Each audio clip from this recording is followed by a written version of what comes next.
Hello, everyone, and thank you so much for joining us today. We're ready to start.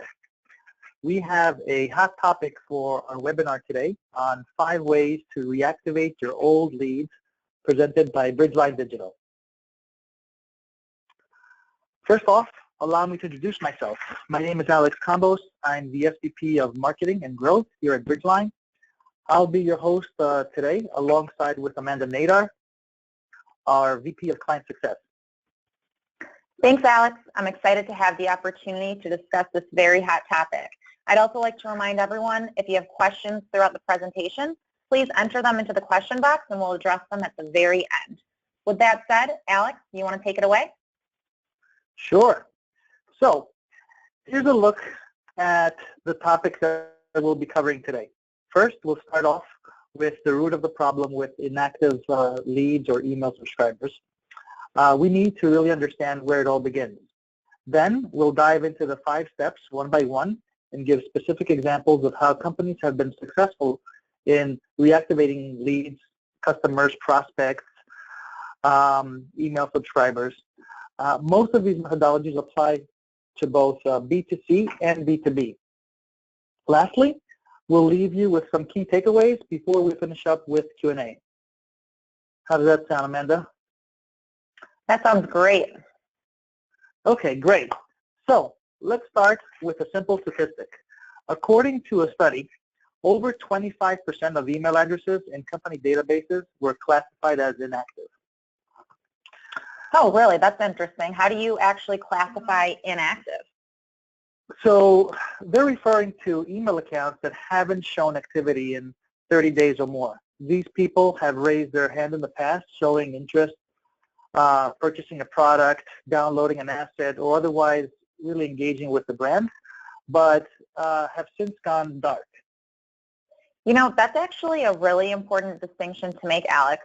So basically, these people have expressed interest in the past, but for whatever reason, it's dwindled over time. Understanding the why is really the beginning of solving for this problem. Yep, and that's actually very true. And that statistic was the global average. Here in the U.S., the average is 73% of messages delivered to the inbox.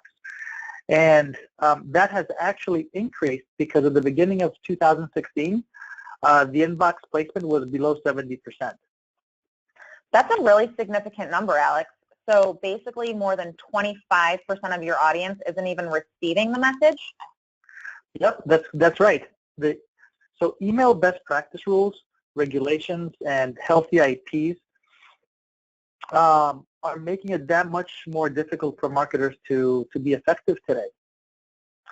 You see, getting to the inbox entails more than hitting just the send button. This is a representation of the filters each message encounters on its journey. So first off, you have the emails that are able to make it past both the gateway and the spam filters. And these are the emails that are delivered to the inbox. Now, emails that are deemed untrustworthy are often blocked at the gateway. These emails never reach the inbox or the spam folder. And lastly, you have messages that make it past the gateway, and then spam filters come into play and look at the reputation of the sender, the subscriber engagement, the content. They ultimately decide if it should be placed in the inbox or in the spam folder. I think that makes sense, but it actually sounds a little technical and confusing, to be honest. Well, Amanda, without me getting too technical, we as marketers face 2 problems: technology filters and human behavior. The technology part is easy as long as we can really maintain a good profile, and we'll be able to go more into that in just a little bit. However, inactive leads are actually more deeply rooted in human behavior rather than deliverability that we just talked about. So marketers spend valuable time and money to grab people's attention in the first place, right? And given that it costs more to attract new customers than to keep existing ones, it's really vital to awaken these inactive subscribers, or let's call them sleepy subscribers. I see. So basically, building a subscriber list is fundamental to email marketing, but maintaining your list by keeping some subscribers engaged is even more critical to long-term marketing success. That's exactly correct. That's really interesting, but can you tell me a little bit about why subscribers become inactive? Sure. So there are various reasons for that. Some of them is they change their interest. Example, I thought I was into hiking, but now I'm not. So I'm not really interested in clicking or opening any of those emails. Expectations not set appropriately, too many emails, too busy, content is irrelevant to begin with. People just change jobs, and therefore their email is still active, but it doesn't reach anybody. Or they simply just got a new email address. And these are just to name a few. The best way to awaken these sleepy subscribers is to run reactivation campaigns, or an email campaign, or multiple campaigns specifically targeted towards these inactive subscribers to get them back re-engaged with your brand. Now, these campaigns can take many forms, from direct requests to deals and offers. The most common reactivation method occurs via email, but with the rise of tablets and smartphones, marketers really need to strongly consider re-engaging subscribers over mobile and social media as well. So by performing these actions, you can determine who wants to hear from you, who doesn't, and most importantly, have a clean list to target. Let's face it, some email addresses are harder and more expensive to acquire than others. If you're a B2B marketer targeting, let's say, those in executive level roles, you probably never want to retire such valuable contacts. Therefore, we would suggest creating a new group to add these subscribers to, and then sending emails to them at a lower cadence, maybe just one email a quarter or whatever your business needs dictate. The bottom line, if the cost of acquiring a customer is greater than keeping an existing one, you should do everything you can to re-engage the inactive members of your list. Well, that's usually the case across many industries, right? The acquisition cost of new customers is always greater than the existing ones. So now let's talk about some of the benefits of reactivation campaigns. These campaigns offer a multitude of benefits for us marketers. They help improve our overall revenue, our email metrics, our email deliverability. First off, you can maximize ROI by helping you identify your most active, these most valuable email recipients. And as mentioned before, these valuable recipients are much more expensive, are much less expensive than acquiring new names, because you've already acquired these. They're paid for and done. Now you just need to trigger them and get them engaged to purchase or inquire or download an asset. You know, I actually love this because a lot of companies struggle with high customer acquisition costs. So this is a really great way to maximize what you already have and help keep those acquisition costs down. This makes perfect sense. What else do you got, Alex? So another benefit is to increase email engagement. The bottom line here is that the everyday campaigns you run do not engage all of your subscribers. Perhaps the language or the offer are not enticing or relevant enough to keep them engaged. And if it's been a long time since their last engagement, they might just be tired of hearing from you and mark all your emails as spam. Rather than letting that happen, you can use a reactivation campaign to proactively ask them if they still want to be receiving communications from you. Because by determining which subscribers don't want to hear from you, you can ensure that that dead weight in your database doesn't bring down all of your email engagement metrics. You know, that's actually so true, because in this day and age, people are wising up to those cheesy marketing tactics. And we're finding that the majority of people respond to blunt, direct, and to the point, yes, no types of questions. Yeah, and lastly, the third benefit is improving your email deliverability and the IP reputation. This really refers to the technology problem we talked about earlier. So on average, in both the personal and business world, 30% of email addresses turn over each year. And this is from subscribers changing or creating new email addresses. Now, from a B2B perspective, this means that there's no one on the receiving end of nearly 1/3 of your emails. On the consumer side, or the B2C, the same is true. But in this case, the ISPs can capture inactive email addresses and turn them into spam traps. So I actually never knew that. Can you tell me what you mean by spam trap exactly? Well, spam trap is an email address traditionally used to expose illegitimate senders who add email addresses to their list without permission, right? But they're also set up to identify marketers that have poor permission and list management practices. Overall, this can really hurt your deliverability. You know, that's totally true and a really great point. I think that everyone can and will agree that getting your emails delivered today is way tougher than it ever used to be. So, you know, your email sender reputation works like your real life reputation. In other words, it stays with you. You have to think of your email sender reputation like you would your credit score. It's really difficult and time-consuming to build and very, very, very easy to destroy. And that's very true, and actually a very powerful analogy with the whole credit score. So what considerations should people take into account to maintain a high sender score and deliverability rates? You know, there's three main factors that impact your sender reputation. Number one is your content.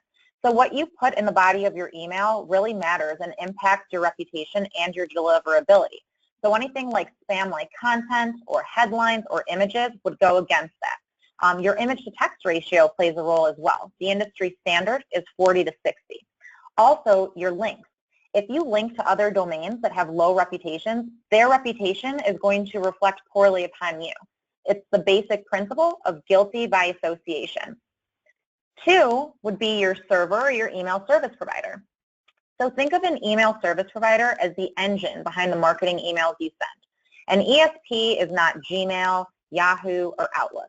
Gmail and Yahoo are webmail providers, which means the emails are sent, received, and stored through an online browser. And Outlook is an email client. ESPs all have reputations, and their reputation directly impacts your email deliverability. Last but not least, your sender domain. The reputation of your domain name follows you everywhere, no matter which ESP you use or even if you switch ESPs. So poor attention to these details can and will get you blacklisted. That's really a nightmare scenario, but it also illustrates that there are improvements which can and should be made. That's good stuff, Amanda. So as marketing has evolved, there are a lot more factors to consider, and it's clear that a healthy reputation should be at the forefront of every marketer's mind. So before we move on to the 5 tactics, I'd like to point out the risk of consistently emailing inactive email addresses. First off, old inactive email addresses are more likely to hard bounce or to be converted into a spam trap. They can lower your sender score, which decreases your email deliverability. And all in all, sending to inactive email addresses is risky and will decrease your overall ROI of your email marketing campaign. So great. So far, we've covered the root of the problem. Now let's shift gears to the interesting stuff. So if you are interested in getting a reactivation campaign started in your organization, you can run it by the following 4 steps. The first step is really to isolate the inactives, or as we call them, the sleepers. So identifying subscribers. Actually, you have to identify subscribers who haven't engaged with your emails. In other words, they haven't opened or clicked in a long time. But how would you actually define a long time? So this really varies by your database size and your email frequency. You really need to check your funnel. See when and how they engaged. How did they become a customer or a prospect or a lead? Now, if you send subscribers just 1 email a month, maybe a long time might be a year or more. On the other hand, if you send emails daily, a 6-month window may just be the right amount of time. So if you're using a marketing automation solution like Bridgeline's Unbound Marketing, you can actually set up triggers that automatically listen for inactivity windows and therefore send reactivation emails. This process allows you to easily and proactively address your sleepy subscribers without having to constantly worry about creating new campaigns. So on this next slide, we've illustrated a flow that demonstrates how you can listen for inactivity. Using the trigger, we watch for email addresses that have been inactive for over a year. Then we further filter for customers or prospects with a favorable lead status and a valid email. We can then qualify them for reactivation campaigns and target them with content that they're actually interested in. So monitoring activity and keeping a pulse on the trends is really critical. If subscribers don't respond, or they unsubscribe, or they have abandoned carts, etc., just mark them as inactive. It's better to know who your actives are versus the dead weight, right? That actually, yeah, no, that makes perfect sense. So you're basically saying to identify who's inactive, create a segment around those people, design a campaign intended to get them re-engaged, and if they're still sleeping at the end of the campaign, mark them inactive and stop emailing them for good? Yep, that's exactly right. It's pretty simple. Now, in this next step, we'll talk about testing a couple of different strategies to really determine whether or not you should continue engaging them. So, as you are running your campaign, be sure to test content, offers, deals, creatives, and whatever else might tip the scale to trigger a response. Hey, it's worth mentioning here that these campaigns aren't like your everyday campaigns. You're essentially trying to jolt your audience to life. So the more the message or offer catches the eye, the better. And that usually means using language or an offer your subscribers are not accustomed to seeing from your company. And because you don't know what will work to awaken these subscribers, it's really important to test new content with enticing offers, a range of language, and new deals that they haven't seen before. So let's talk about testing some subject lines.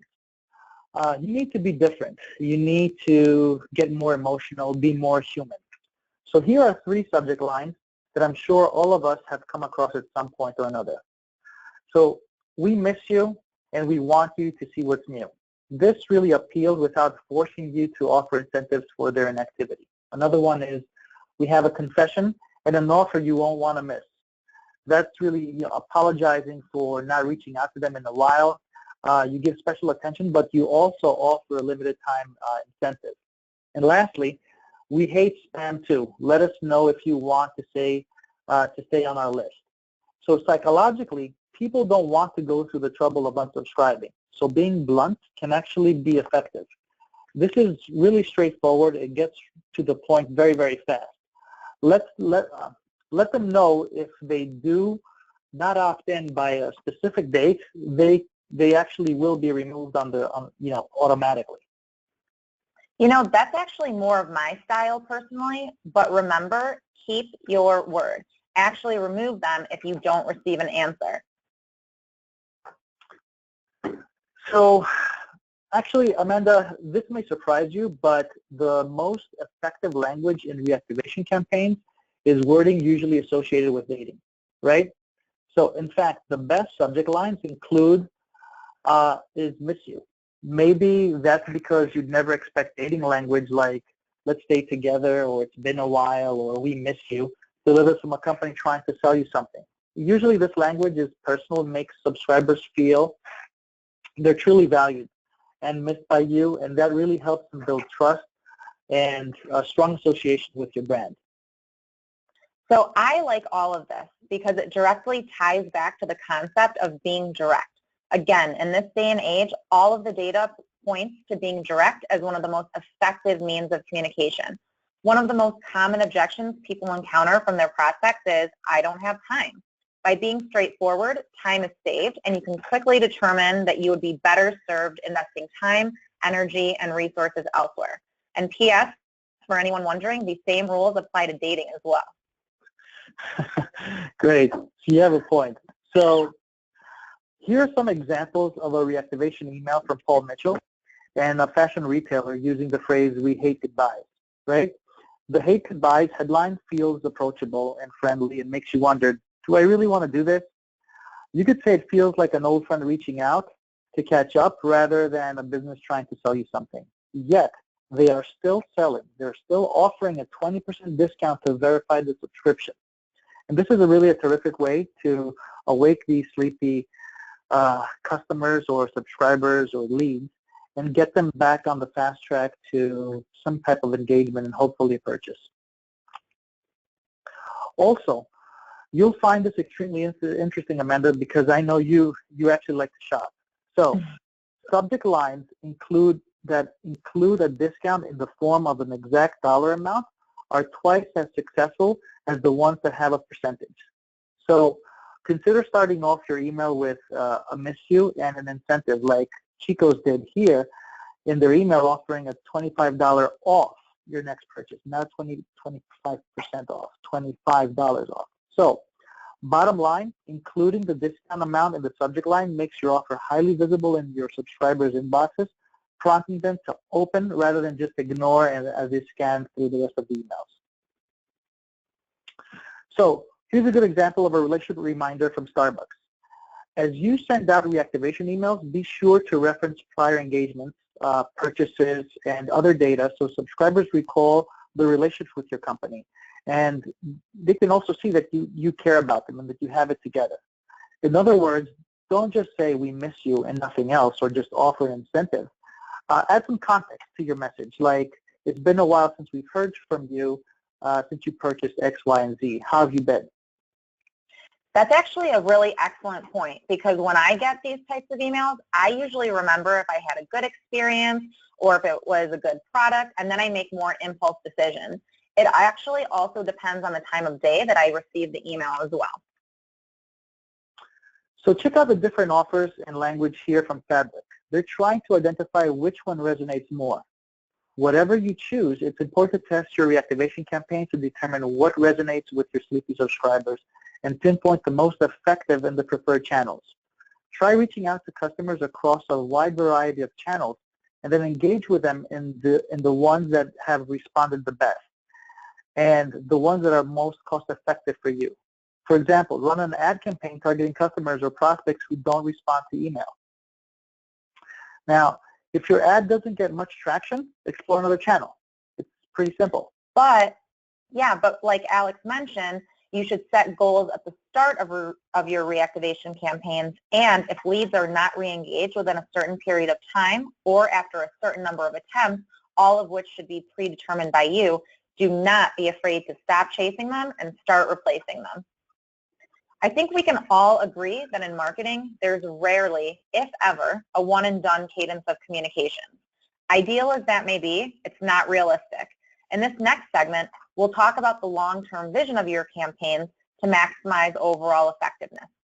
Remember, this is a long-term play, so starting with the end goal and overall vision and working backwards from there tends to be the most effective strategy. Alex, since you're the marketing expert here, can you explain a little bit more about this? Sure. So first step really is to remove your inactives from the standard email nurture list. You have to remember this. Unseen emails are worse than unopened emails because this has to do with the deliverability we covered before. This impacts your ROI because these emails aren't hitting any live people, so you don't have any metrics, and it brings all the metrics down. Next, focus on creating a series of cadences that will allow you to engage with this audience with different strategies. So let's cover some of these here. Design your reactivation campaign as a series of emails that progressively get more and more to the point, to the heart of the matter. So the first cadence can be a 3-email series with a specific message sent bi-weekly. You have to segment your actives from the inactives and then move on to the next cadence with another 3 series of 3 emails with a different message, a different offer, a different creative, and sending it once per month now for 3 months. Then you segment again. Lastly, you can send the last cadence with a different message to give them an opportunity to opt out or to engage. So going back to the first one, you could start with, it's been a while. To anyone who doesn't engage in the first email, you start off with, are you still interested? And then the last cadence, if it doesn't trigger a response, send one more email that just continues the conversation. But Alex, maybe you can shed some light on how to make a reactivation campaign less annoying or more enticing than your regular campaigns, which obviously haven't been effective with these sleeper leads in quite some time. That's a great point. So a good way to send a reactivation email without seeming interruptive is to take advantage of current events or holidays and really align your messaging around it. In this example, J. Crew uses Halloween as an opportunity to engage with Sleepy subscribers. Given that there's an element of mystery in their message alongside with a guaranteed special discount, it's quite likely that this campaign successfully reawakened some of their sleepy target audience. Well, I can personally attest to the following. Using the power of marketing automation, you can listen for inactivity windows and automatically drop subscribers into reactivation nurture campaigns. For example, you could listen for inactivity like has not opened email in past 6 months or has not visited website in 12 months. Just because some subscribers don't read your win-back campaign, it doesn't mean they won't read future messages. In fact, even though some subscribers may not read a brand's reactivation campaign, about 45% of them will read some subsequent messaging. Great. And now, Amanda, why don't you talk about the importance of offering a clear exit strategy in the midst of all of this activity? This is actually a really important detail. So remember, one reason to run reactivation campaigns is to determine who doesn't want to hear from you anymore. You can identify subscribers who aren't interested with a message like, we'd love to keep sending emails to you, but we're afraid that you don't love us anymore. We'd hate to keep bothering you if your feelings aren't mutual. If you don't resubscribe today, we'll take the hint. Allowing someone to opt out and unsubscribe from your emails is far better than having them mark you as spam. To that end, include a prominent unsubscribe button in your campaign message. So that's a good point. So let's check out an example here from Return Path. So their subject line in this email says, I've been waiting for an email like you. It also has those little music notes on the subject line. So this was sent to someone who had opted in to receiving emails from Return Path, but hadn't opened an email from the company in a while. So the subject line really piqued the curiosity of the recipient, encouraging them to open the email and find out what it's all about. Yeah, and that's a bit less common, but in this case, it really works. So now, the copy and the images do a great job of drawing to the call to action in red, which is yeah, yeah, and no, no, no. Now, they made it super lightweight and casual with also a blue music note near the bottom of the page, which is another call to action. And it's actually a Spotify playlist. And this list is composed of songs that relate to a re-engagement theme. A couple of songs that were on there was Waiting for a Girl Like You, I'll Be Waiting by Adele, No, No, No by Destiny's Child. They're all part of the theme. Yeah, and the email copy is pretty creative too. It says, to continue receiving our emails, please select the happy yeah, yeah koala. Or if you'd rather not receive emails anymore, simply select no, no, no monkey because we'd be sad to see you go. And Amanda, did you notice all the details? The yeah, yeah is in red type and the no, no, no is in black type, which helps make the positive response much more noticeable and likely to get that click. So overall, this is a really good example of a re-engagement campaign. It's simple, it's smart, it uses humor to grab users' attention, and it starts from the creative subject line to the standout calls to action, to the Spotify playlist. It really ties in perfectly with the re-engagement theme. Yeah, and honestly, this is not very surprising because Return Path is a really highly credible email data solutions provider. So the email lives up to the quality reputation associated with their brand. So now let's check out a different approach. Ethan Allen actually does things a little bit differently. They say goodbye after sending 215 emails in 1 year. So in the month of January, they send 2 creative emails with the intent of cleaning up their prospect list. Wow, 215? Another similar example is from Bonobos, asking if they're still alive after sending 39 emails in about 12 months. That one's actually pretty funny, and I'm probably going to try that myself at some point in the near future. But the bottom line here is that there are poor unsubscribe processes where consumers are automatically unsubscribed, or worse, can't figure out how to unsubscribe. The best method is to lead the email subscriber back to your website where you give them the option to change their preferences or confirm the unsubscription. Also, it's worth mentioning here that actually it's so crazy how many e-commerce companies miss out on driving traffic back to their site after consumer clicks on subscribe. So you could lead them to your website on a nicely designed landing page, offering them news on social media instead of an email. And who knows, you might make them sorry that they initiated the breakup and get a new conversation out of the deal. There's so many ways that you can get them re-engaged.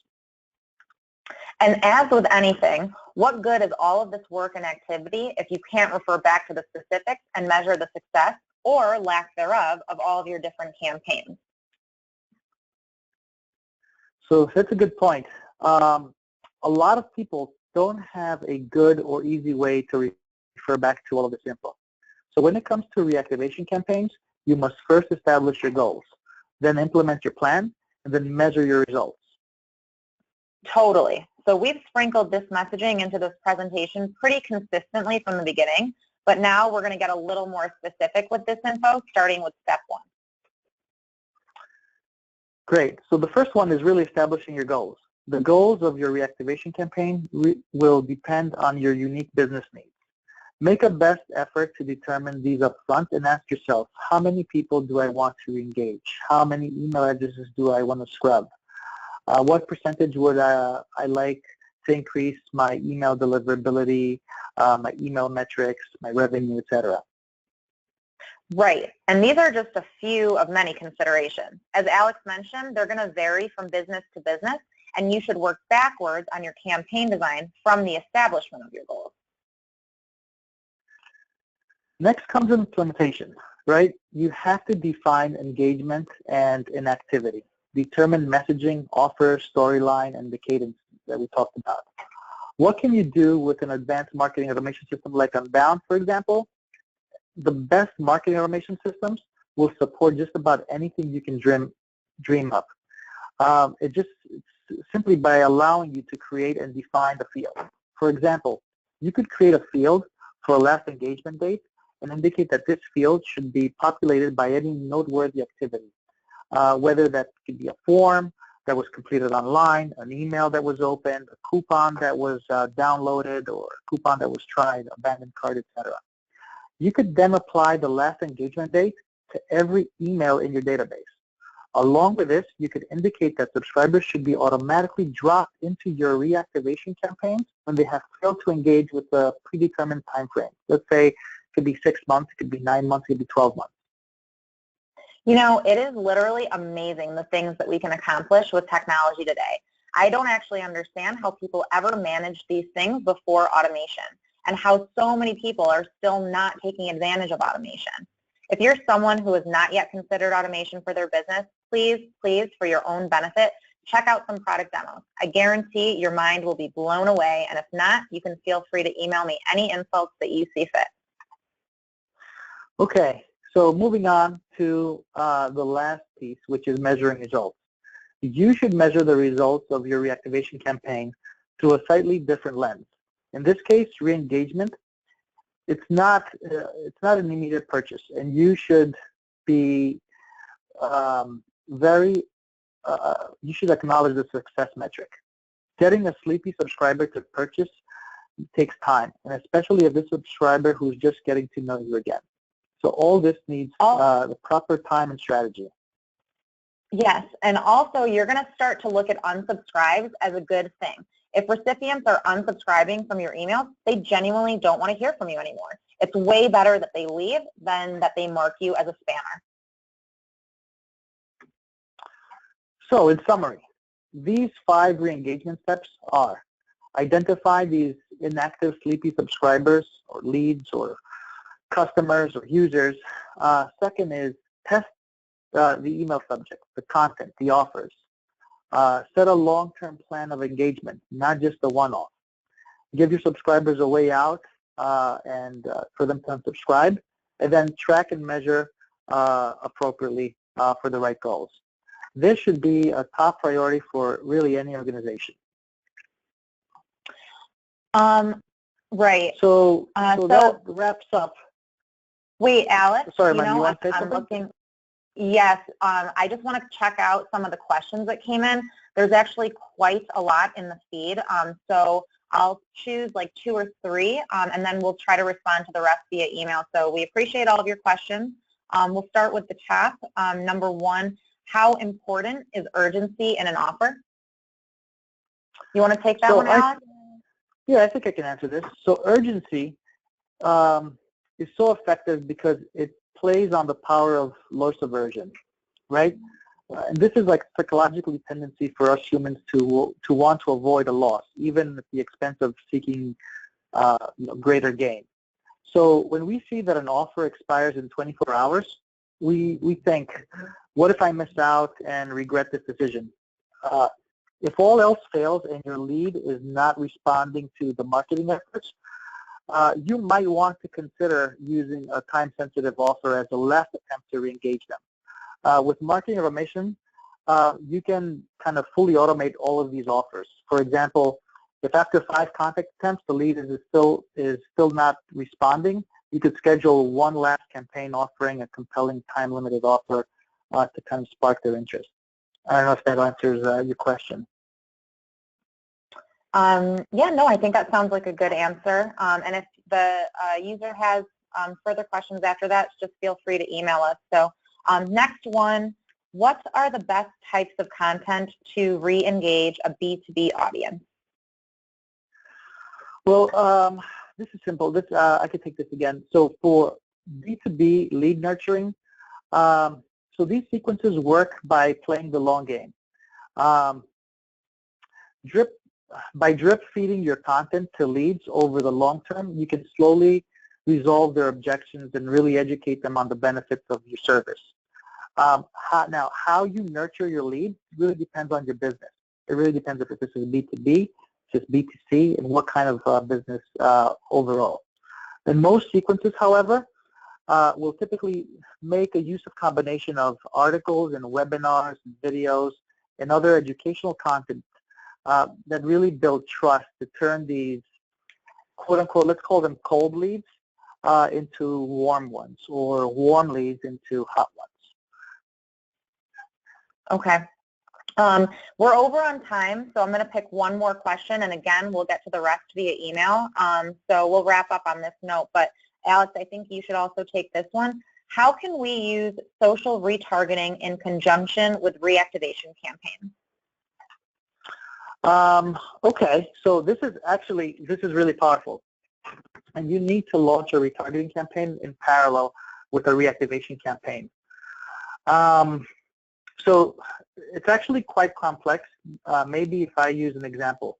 So imagine a lead, let's call him Jim. Or you know what, better yet, let's call her Amanda. So, oh, okay, that's original, Alex. Good one.